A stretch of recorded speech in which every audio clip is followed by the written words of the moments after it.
Hello दोस्तों, मैं प्रियंका स्वागत करती हूँ आपका अपने channel ground work with Priyanka पर। कैसे हैं आप सभी। तो आज हम जो टॉपिक पढ़ने जा रहे हैं वो इंग्लिश ग्रामर का एक बहुत ही इम्पोर्टेंट पार्ट है और इम्पोर्टेंट टॉपिक है जिसमें अक्सर कंफ्यूजन होते हैं। तो वो कंफ्यूजन सारी दूर होने वाली है आज की क्लास के जरिए। आज हम पढ़ेंगे क्लॉजेस। जी हाँ, क्लॉजेस। क्लॉजेस क्या होते हैं? बेसिकली सेंटेंस फॉर्म में ही दिखते हैं जिनका एक सेपरेट सब्जेक्ट और सेपरेट वर्ब होती है। पहले भी हम इस टर्म को इंट्रोड्यूस करा चुके हैं किसमें, जब मैंने आपको कंजंक्शंस पढ़ाए थे। जी हाँ, कंजंक्शंस जब हमने पढ़े थे तो क्या बोला था कि दो सेंटेंसेस को ऐड करते हैं। तो जब कंजंक्शन के जरिए दो सेंटेंसेस को ऐड करते हैं तो वही जो दो सेंटेंसेस है वो 1 पार्ट 2 पार्ट या और भी पार्ट्स अगर कंजंक्शंस और भी ज्यादा ऐड करके जुड़ते हैं तो उसमें वो क्या हो जाता है, क्लॉजेस। ठीक है, कंजंक्शंस को ऐड करके हम मल्टीपल क्लॉजेस क्रिएट कर सकते हैं जिनका सेपरेट सब्जेक्ट और सेपरेट वर्ब होगी। तो क्या होते हैं, कितने टाइप के होते हैं, क्या होते हैं, समझ लिया कितने टाइप के होते हैं। Independent clauses, dependent clauses. दो या दो से ज्यादा हो सकते हैं एक सेंटेंस में। सेंटेंस तब तक कंप्लीट नहीं होता जब तक हमारा स्टार्ट से लेके फुल स्टॉप नहीं हो जाता। ठीक है, उसमें जो छोटे छोटे पार्ट्स हैं और उन पार्ट्स में अपना सब्जेक्ट अपना वर्ब है, वही जो छोटा पार्ट है वही क्या है, क्लॉज है। ठीक है, तो इंडिपेंडेंट क्लॉज और डिपेंडेंट क्लॉज क्या है जी। डिपेंडेंट क्लॉज और इंडिपेंडेंट क्लॉज। इंडिपेंडेंट क्लॉज जो दूसरों पर निर्भर नहीं रहते, अपने मीनिंग को डिफाइन करने के लिए दूसरे सेंटेंस का वेट नहीं करते, इंडिपेंडेंटली उनका मीनिंग क्लियर होता है। उन्हीं को क्या कहते हैं हम दूसरे नामों से मेन क्लॉज या प्रिंसिपल क्लॉज के नाम से भी जानते हैं। डिपेंडेंट क्लॉज या सबऑर्डिनेट क्लॉज जिनका मीनिंग दूसरे वाले सेंटेंस पर डिपेंड करता है, ये ज्यादातर कंजंक्शन से ऐड दिखते हैं आपको और इनका ज्यादातर मीनिंग क्या करता है, जो आपका प्रिंसिपल क्लॉज है या मेन क्लॉज है उसके ऊपर डिपेंड करेगा। इंडिविजुअल इनका मीनिंग जस्टिफाई नहीं होता है। तो सबऑर्डिनेट क्लॉज के 3 पार्ट हैं, नाउन क्लॉज, एडजेक्टिव क्लॉज और एडवर्ब क्लॉज। इसको ध्यान से समझिएगा बहुत। नाउन क्लॉज क्या कहता है, नाउन क्लॉज ये इसके 5 टाइप्स है। नाउन क्लॉज के भी ये टाइप्स है। ठीक है, subject to a verb, object to a verb, object to a preposition, complement to a verb और case in opposition to noun. तो ये क्या है, ये नाउन क्लॉज के पार्ट है। हम नाउन क्लॉज पहचानेंगे कैसे, बहुत आसान है। सेंटेंस में जो शब्द इनका आंसर दे, ठीक है, व्हाट सबसे पहले था व्हाट। ठीक है, अब उसमें आपका ये वर्ड्स दिखाई दे सकते हैं, what, which, where, why, when, that, how. Means WH वाले जो वर्ड्स है ना वो इंटेरोगेशन के फॉर्म में दिखाई देंगे। यहाँ पे मैंने लिखा है, जिस तरीके से मैं पढ़ा रही हूँ, मैंने बहुत सारे कुछ वीडियोस देखे हैं पहले भी, जब मैं पढ़ाई करती थी उस समय भी देखा और उससे मैंने ये रूट कॉज निकाला कि ये समझ में आ रहा है, इसका मीनिंग ये है। तो मैंने इसलिए ये इस तरीके से डिजाइन किया है आपके लिए। तो ये कहीं भी नहीं बताया गया, मैंने तो कहीं भी नहीं देखा, तो मैंने ये अपने अंडरस्टैंडिंग के बेस पर आपके लिए तैयार किया है। जो क्वेश्चंस मेरे माइंड में उठते थे, जो डाउट्स मेरे माइंड में उठते थे, उनको दिमाग में रखते हुए मैंने कोशिश करी है कि ये आपके लिए इजी और अंडरस्टैंडेबल फॉर्म में प्रेजेंट कर सकूं। तो देखो, जो नाउन क्लॉज है ना, नाउन क्लॉज में ये वर्ड्स आते हैं। जनरली आपको दिखेगा व्हाट, कोई भी बताता है तो कहते हैं नाउन क्लॉज व्हाट आता है। व्हाट क्या ही नहीं, जो ये सारे वर्ड्स है ना WH फैमिली वाले, ये एक आंसर देंगे कि क्या हुआ है, क्या चीज है, कहाँ है, कैसे है, कब है। ठीक है, तो ये सारे, ये लेटर याद रखना क। जब ये WH वाले वर्ड है, ये मैं इसको लिए बता रही हूँ क्योंकि अगला देखो एडजेक्टिव क्लॉज, यहाँ पर भी मैंने यही लिखे हैं, मतलब ठीक है, यहाँ पर भी मैंने यही लिखे हैं, who, whose, whom, which, that, how, why, when, where। लेकिन इनका मीनिंग क्या है, इंटेरोगेटिव वर्ड्स नहीं है, इंटेरोगेशन नहीं हो रहा है इनके जरिए, या आंसरेबल फॉर्म में है। ये मैं जब पढ़ाऊंगी तो बताऊंगी, अभी इसको समझ लेते हैं। तो नाउन क्लॉज क्या है, क। जो ये वर्ड्स है WH वाले, इनका जो मीनिंग होगा ना वो क मतलब क्वेश्चनेबल फॉर्म में, इंटेरोगेशन मीनिंग ही आएगा इसका। व्हाट मतलब क्या, विच मतलब किसका, वेयर मतलब कहाँ, वाई मतलब क्यों, व्हेन मतलब कब, दैट मतलब की, हाउ मतलब कैसे। ठीक है, तो ये इस तरीके से आपको दिखाई देंगे। सब्जेक्ट टू अ वर्ब समझते हैं। देखिए क्या कह रहे हैं, that you are a thief is known to all. अब देखो इज नोन टू ऑल, ये सबको पता है, ये सबको पता है, मेन क्लॉज हो गया ये सबको पता है, लेकिन क्या पता है ये डिपेंड हो रहा है ना, ये डिपेंड हो रहा है इसके ऊपर, क्या पता है। तो सबऑर्डिनेट पार्ट ये हो गया आपका, क्या पता है कि तुम एक चोर हो, कि तुम एक चोर हो, you are that you are a thief, कि तुम एक चोर हो। तो ये क्या है, देखो सब्जेक्ट टू अ वर्ब, तो ये क्या है, ये जो वर्ब है, जो ऑब्जेक्ट, जो आपका सब्जेक्ट का काम कर रही है ना ये वर्ब, तो यही क्या है आपका सब्जेक्ट टू अ वर्ब। जब आपका सब्जेक्ट एक वर्ब की तरीके से काम करे, पता क्या है, तो एक्शन क्या हो रहा है कि तुम एक चोर हो। Object to a verb, every teacher knows, हर टीचर जानता है, that Ram is a lazy boy. हर टीचर जानता है, तो हर टीचर जानता है, बिल्कुल जान सकते हैं। क्या, अब आप कहोगे ना क्या, तो क्या की जरूरत पड़ रही है, क्या का आंसर दे रहा है, इसलिए नाउन क्लॉज के अंदर में है। क्या जानता है कि Ram is a lazy boy, Ram एक लेजी लड़का है। ठीक है, तो यहाँ पे क्या है, यहाँ पे देखो ऑब्जेक्ट हो गया ना, सब्जेक्ट ये है सब्जेक्ट, ये वर्ब, वर्ब के बाद में जो आता है ऑब्जेक्ट, ऑब्जेक्ट फॉर्म में लिखा है, तो object to a verb. Object to a preposition, जो प्रीपोजिशन के ऊपर डिपेंड करेगा अपने मीनिंग के लिए। यू मस्ट रिलाई ऑन, तुम्हें जरूर भरोसा करना चाहिए, किस पर, what I told you yesterday, जो मैंने तुम्हें कल बताया। ठीक है, यू मस्ट रिलाई ऑन, तो जरूर भरोसा करना चाहिए, किस पर, अब यहाँ देखो ना किस पर। ठीक है, तो व्हाट आई टोल्ड यू, अब यहाँ पे क्या मीनिंग नहीं निकल रहा है इसका। ठीक है, क्या मीनिंग नहीं निकल रहा है इसका, व्हाट क्या, ये ऑन, रिलाई ऑन, जिस पर, जिस पर, तो किस पर, व्हाट आई टोल्ड यू, जो मैंने तुम्हें कल बताया उस पर। Complement to a verb, complement to a verb क्या कहते हैं कि जब वर्ब को, वर्ब का मीनिंग समझाया जाए, वर्ब को एम्फसाइज किया जाए, वर्ब को कॉम्प्लीमेंट किया जाए। The reason of Ram's failure in the exam, Ram के फेल होने, एग्जाम में राम के फेल होने का रीजन है कि ही इज केयरलेस, कि वो क्या है, अब यहाँ पे क्या है, वर्ब को कॉम्प्लीमेंट कर रहे, क्या है वो, लापरवाह है।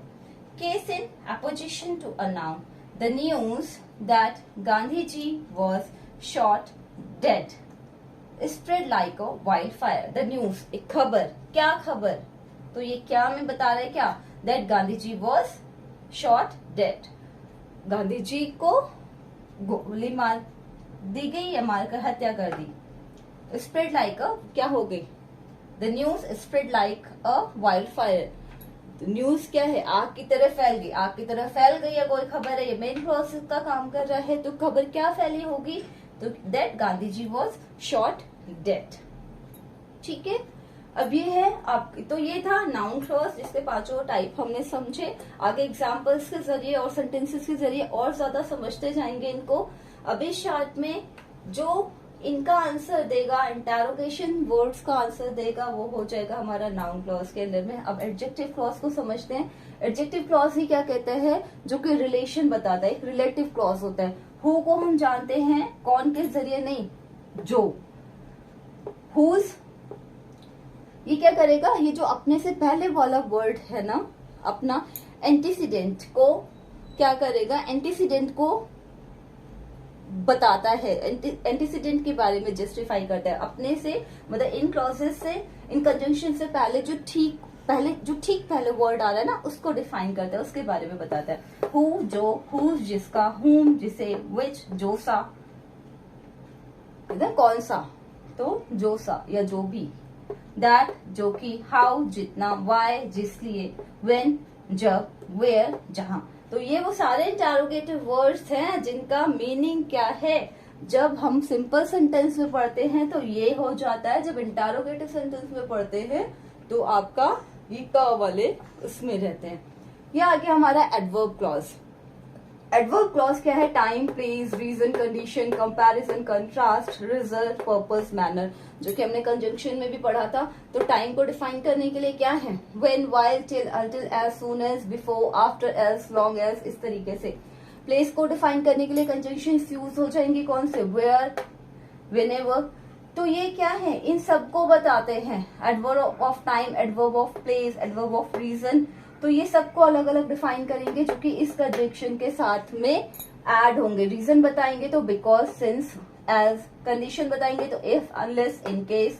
कंपैरिजन बताएंगे तो देन, सो, एज, डैश डैश, बीच में कुछ वर्ड्स आएंगे फिर एज आएगा। कंपैरिजन के लिए सो, बीच में कुछ वर्ड्स आएंगे, डैश डैश। ये सेंटेंस ये ऐसे कॉमा लगा के, तो इस तरीके से अगर कुछ पे और कंजंक्शंस आते हैं तो। कंट्रास्ट, कंट्रास्ट के लिए दो, ऑल्दो, इवन इफ। रिजल्ट, सो, बीच में कुछ वर्ड्स विद दैट। पर्पस के लिए सो दैट एक साथ, मतलब ताकि, ठीक है। जब सो दैट और पर्पस और रीजन में ये ध्यान रखना कि पर्पस जब बताया जाता है तो जब सो दैट से जो पहले बात कही गई है उसके लिए ना आपको एक तरीके से अल्टीमेटम दिया जाता है या आगाह किया जाता है कि देखो जल्दी आ जाना ताकि हम पार्टी में पहुंच जाए। Please reach home earlier so that we can attend the party on time, और we can reach the party on time, we can watch a movie on time, या मूवी जो हाँ भी है। तो क्या है, जो सो दैट से पहले सेंटेंस कनेक्ट है तो क्या करता है? सो दैट क्या करते हैं? अपने से पहले वाली बात को क्या करते हैं? उसका वेटेज बढ़ाता है कि ऐसा कर लेना, नहीं तो ऐसा हो जाएगा, ताकि ऐसा ना हो, ठीक है। आगाह करते हैं आपको। जबकि रीजन क्या है? रीजन में पहले वाली बात हो चुकी है, उसको आप जस्टिफाई कर रहे हो कि इसलिए ऐसा हुआ है, ठीक है। बाद वाले स्टेटमेंट के जरिए क्या करते हैं? हम वो एक्सप्लेन करते हैं कि इसलिए ऐसा हुआ, पहले वाली बात ऑलरेडी हो चुकी है।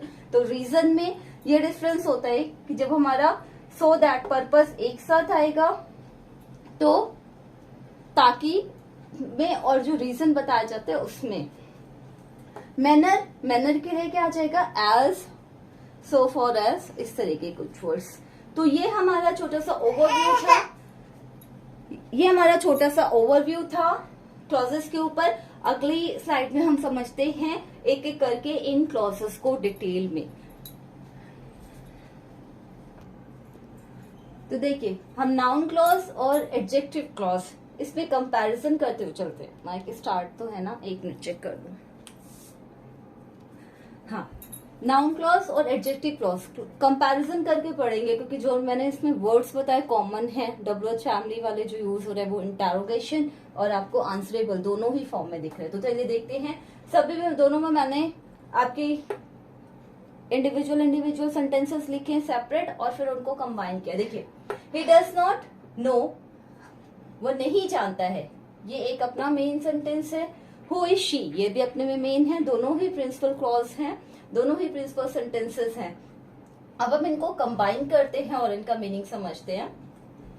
He does not know who she is, conjunction who, ये हमने हटा दिया और इनको ऐड कर दिया, एक फॉर्म में हमने कंबाइन कर दिया। He does not know who she is, मैं नहीं जानता हूं जो वो है, मतलब इंटरोगेशन तो हो रहा है, कौन है वो, वही वाला सेंस निकल रहा है आपका, इंटरोगेशन का ही सेंस निकल रहा है, आंसर नहीं मिल रहा है इसमें। ही डज नॉट नो कि वह कौन है, ठीक है। तो ये जो हु है वो आपको कौन का ही सेंस दे रहा है। और जबकि यहाँ पे देखिए, आई सॉ अ डॉग, एक सेंटेंस है, मैंने एक कुत्ता देखा, हाँ देखा, मेन सेंटेंस का काम कर रहा है, मीनिंग क्लियर है। The dog was lying on the road, वो कुत्ता रोड पर लेटा हुआ था, ये भी अपने में मेन क्लॉज है, प्रिंसिपल क्लॉज है, कंप्लीट सेंस दे रहा है। अब हम दोनों को कंबाइन करेंगे। I saw a dog who was lying on the road, I saw a dog, मैंने एक कुत्ता देखा जो, अब उस कुत्ते के बारे में बता रहे हैं तो ये मेन क्लॉज है, मैंने एक कुत्ता देखा, ठीक है, जो कहाँ था, रोड पर लेटा हुआ था। ये उसका आंसर दे रहा है कि कुत्ता देखा। कुत्ते तो बहुत सारे देखे, लेकिन एक कुत्ता देखा जो कि क्या था, रोड पर लेटा हुआ था। एक ऐसा कुत्ता देखा। तो यहाँ पे कौन नहीं बता रहे। इससे देखो, मैंने बोला ना कि हु जो आपका एडजेक्टिव क्लॉज में जो वर्ड्स आ रहे हैं वो क्या करेंगे, अपने एंटीसीडेंट को, मीनिंग को डिफाइन करेंगे। तो डॉग के बारे में बता रहा है, हु वॉज लाइंग, कौन, डॉग के बारे में बता रहा है, अपने से ठीक पहले आने वाले नाउन के बारे में बता रहा है, who was lying on the road. ठीक है, अब देखिए नाउन क्लॉज में tell me where is she. अब यहाँ पे मैंने इसको कंबाइन किया, tell me where she is. ठीक है, ये तो आपका नॉर्मल सेंटेंस ही बनेगा, वेयर शी इज। तो मुझे यहाँ पे देखो, टेल मी, मुझे बताओ,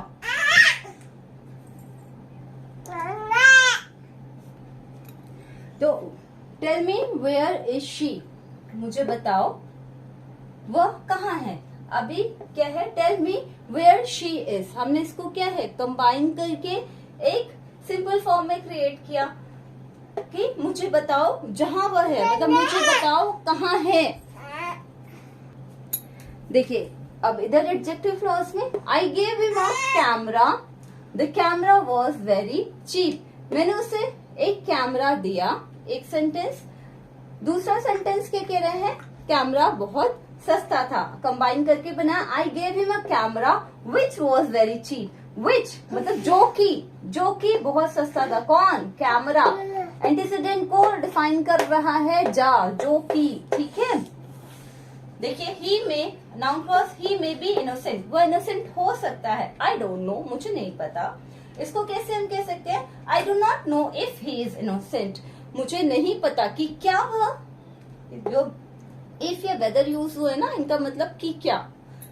आई डू नॉट नो कि क्या वह इनोसेंट है, I do not know whether he is innocent, I do not know, मुझे नहीं पता कि क्या वह इनोसेंट है, या यदि वह इनोसेंट है तो मुझे नहीं पता, और मुझे नहीं पता चाहे वो ईमानदार है, मतलब इनोसेंट है या नहीं।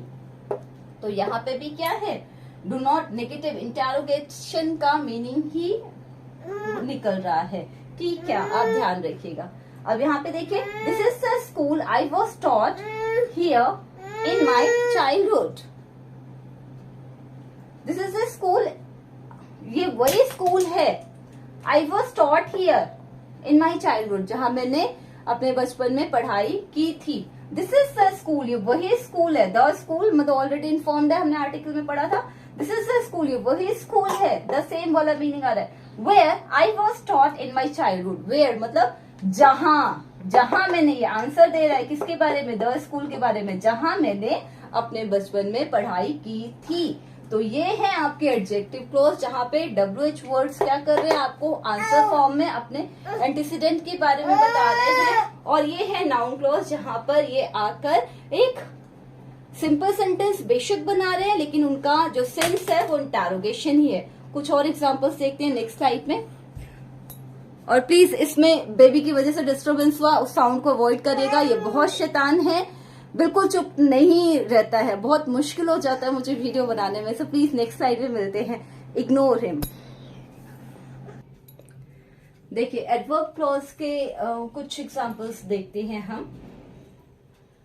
I waited for राम, मैंने राम के लिए इंतजार किया। I waited till his arrival, मैंने उसके पहुंचने तक इंतजार किया। ठीक है, मैंने उसके पहुंचने तक इंतजार किया, दोनों अलग अलग है। अब हम इनको एक साथ कंबाइन करके कैसे लिखेंगे, I waited for Ram till he arrived।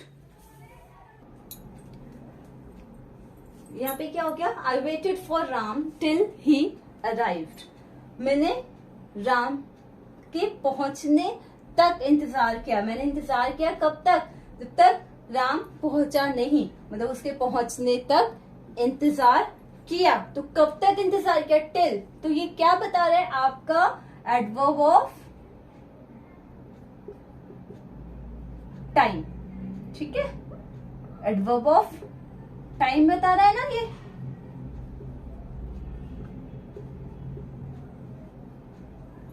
इसी तरीके से दूसरा सेंटेंस देखते हैं, Nehru went to many places, Nehru बहुत सी जगहों पर गए। ही वॉज वेलकम्ड एवरीवेयर, उन्हें हर जगह स्वागत किया गया, उनका हर जगह स्वागत किया गया।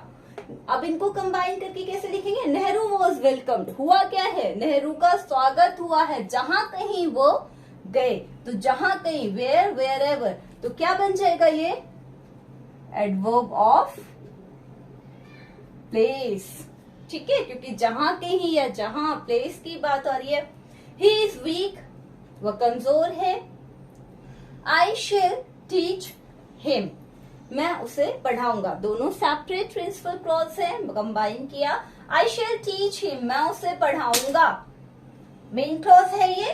रीजन क्या है, बिकॉज ही इज वीक, क्योंकि वह कमजोर है। रीजन क्या है, कमजोर। और हमें कंजंक्शंस भी मैंने बताया ना कि उनके सिंबल्स क्या होते हैं, कौन से वर्ड्स यूज होते हैं, बिकॉज। तो ये क्या है, adverb of reason. Do not work too much, बहुत ज्यादा काम मत करो। You will lose your health, तुम अपनी तबीयत खराब कर लोगे। If you work too much, अगर तुम बहुत काम करते हो, अगर शर्त रख गई, कंडीशन हो गई, अगर तुम बहुत काम करते हो, you will lose your health, अपनी तबीयत खराब कर लोगे। देखो ये पंक्चुएशंस का ध्यान रखो। इफ हमने पढ़ा था ना, कंजंक्शन में इसके साथ में देन नहीं आता, कॉमा लगाते हैं, तो दोनों को सेपरेट किया। If you work too much, अगर तुम बहुत ज्यादा काम करते हो, अपनी तबीयत खराब कर लोगे। तो ये क्या है, of condition. Sita is beautiful, Sita सुंदर है। Siya is equally beautiful, Siya भी उतनी ही सुंदर है, मतलब बराबर की सुंदर है। अब दोनों को एक साथ क्या कर रहे हैं, जितनी सुंदर सीता है उतनी ही सुंदर सिया है, तो क्या है, इतनी उतनी, क्या comparison. Siya is as beautiful as dash dash dash as, याद आया, Siya is as beautiful. Siya क्यों पहले आया, क्योंकि सिया को बराबर बताया जा रहा है सीता के। सीता तो है ही सुंदर, उसके बराबर कौन सुंदर है, सिया, इसलिए सिया को कंपैरिजन किया गया। इसलिए Siya is as beautiful as, main कौन है, सीता, जितनी की सीता। ठीक है, तो ये क्या हो जाएगा आपका, adverb of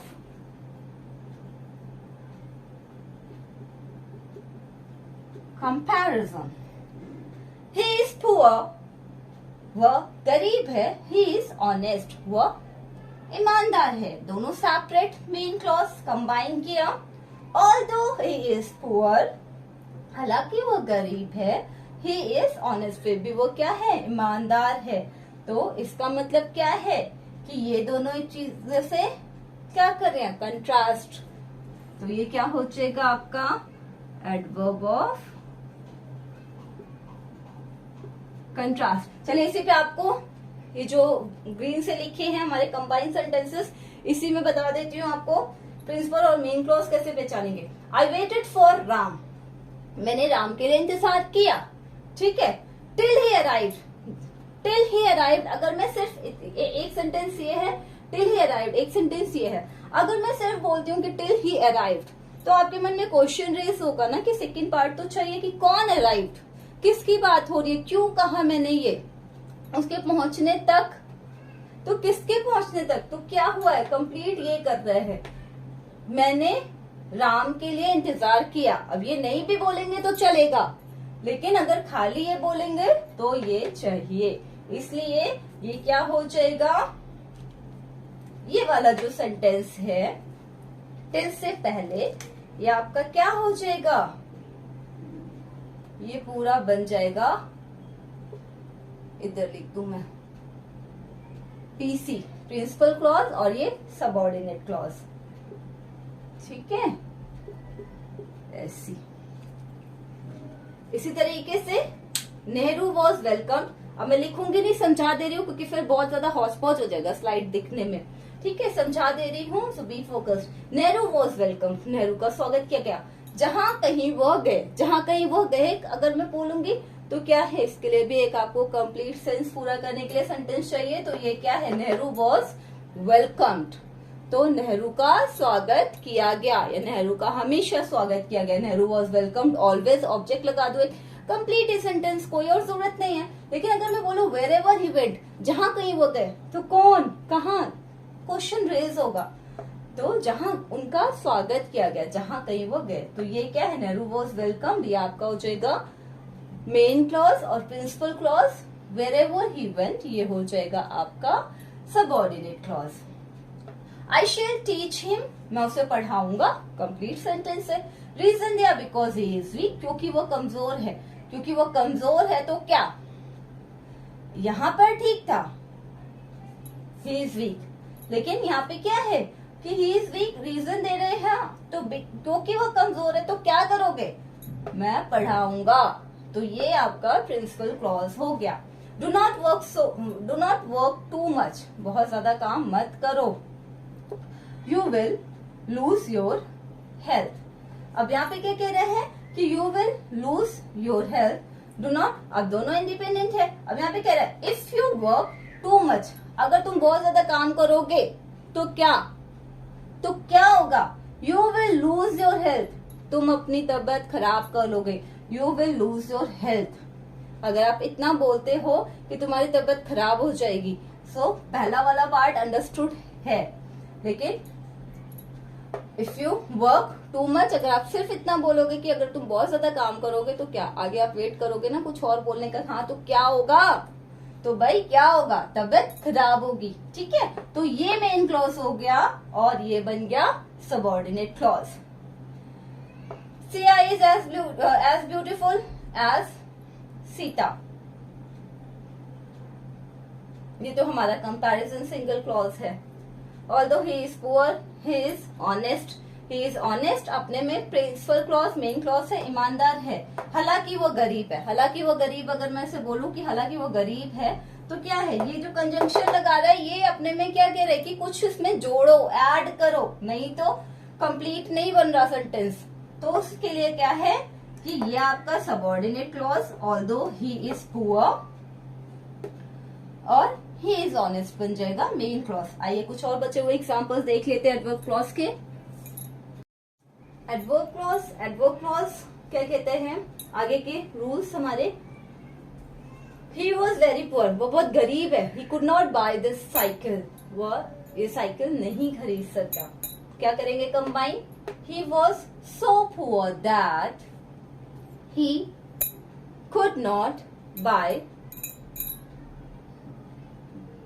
this, or sorry, not cycle, book, this book। तो ये क्या है, adverb of so dash dash dash that, क्या लगता है इसका रिजल्ट, इसका रीजन क्या है, यहाँ पे he could not buy this cycle, ठीक है, he was so poor, ठीक है, लेकिन जब कनेक्ट कर रहे हैं he was so poor, वो बहुत गरीब था, या he is so poor, he was so poor, वो बहुत गरीब था, that he could not buy this cycle, कि वह एक बुक, कि वह एक इस किताब को नहीं खरीद सकता।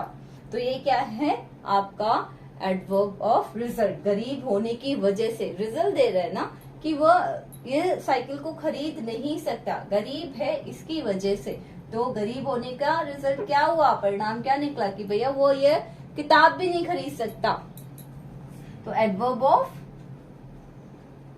रिजल्ट, सॉरी बार बार से साइकिल निकल रहा है, इससे पहले एग्जांपल में हमने कुछ किया था ना इसी तरह का कंजंक्शन वाला, तो वही माइंड में याद हो गया।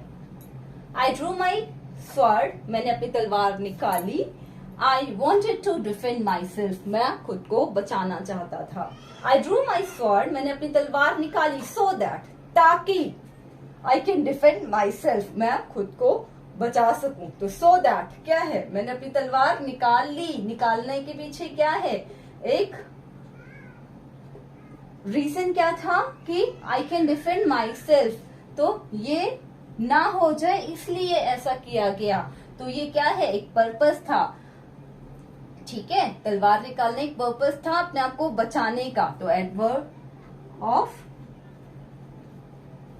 purpose, you have treated me in a bad way, oh, तुमने मुझे बुरे तरीके से ट्रीट किया, I will treat you in the same way, मैं भी तुम्हें वैसे ही ट्रीट करूंगा। I will treat you as you have, as dash dash dash. तो यहाँ पे क्या है, ये एज, ठीक है, जैसे एज, सेम वाला meaning. I will treat you as same या as you have treated me, मैं तुम्हें वैसे ही मैं तुम्हें ट्रीट करूंगा जैसे तुमने मुझे ट्रीट किया। तो यही क्या है आपका ये main clause, I will treat you, कैसे कैसे ट्रीट करोगे, जैसे तुमने मुझे ट्रीट किया था। तो जैसे कैसे, जैसे तुमने किया था। तो ये आपका एमवी और मेन क्लॉज, और पीसी लिखती हूँ उसको बेटर लगेगा, ठीक है। और ये क्या है आपका सबऑर्डिनेट क्लॉज। तो ये क्या है, एडवर्ब ऑफ, क्या बता रहे हैं, वे, मैनर, तरीका। तो ये हो क्या, एडवर्ब ऑफ मैनर। टिंग टिंग टडिंग। तो ये थी जी हमारी क्लॉज की क्लास। मैंने अपने पूरे एफर्ट्स लगाए हैं कि आपको जो भी डाउट्स हो वो सारे क्लियर हुए हो, और अपनी तरीके से अपना बेस्ट दिया है मैंने, ताकि आपको एक अच्छी क्लास प्रोवाइड कर सकूं। फिर भी कोई भी डाउट, कोई भी क्वेरी कमेंट बॉक्स में मेंशन करना बिल्कुल ना भूलें। कल मिलते हैं नए टॉपिक के साथ में। वीडियो पसंद आया हो तो सब्सक्राइब करें, शेयर करें, because sharing is caring. So like, share and subscribe. Take care, bye bye.